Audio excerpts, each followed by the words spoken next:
এমন এক প্লেয়ার যার নাম মেসি এবং রোনাল্ডোর মধ্যে হারিয়ে থাকে নেইমার জুনিয়র ব্রাজিলিয়ান স্টার বয়। যখন পুরা দুনিয়া মেসি আর রোনাল্ডোকে নিয়ে কম্পারিজন করছিল তখন নেইমার নিজের স্কিল এবং ট্যালেন্ট পুরা বিশ্বকে দেখাচ্ছিল। নেইমার দেখিয়েছিল ফুটবল শুধু হার জিতের খেলা নয়, এটা একটা ইমোশন।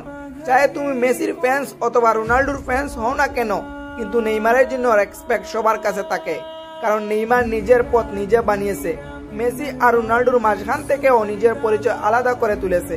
মেসির সঙ্গে কাঁধে কাঁধ মিলিয়ে খেলেছে, রোনাল্ডোর বিপক্ষে যুদ্ধ করেছে আর প্রমাণ করেছে ফ্যান্স তুমি যেই হও না কেন নেইমার তোমার ফেভারিট বনতে পারে। তবে সত্যিটা কষ্টের, প্রিন্স কখনো কিং হতে পারেননি, কখনো ইনজুরি, কখনো মাঠের রাজনীতি আর কখনো নিজের ভুল সিদ্ধান্তের জন্য।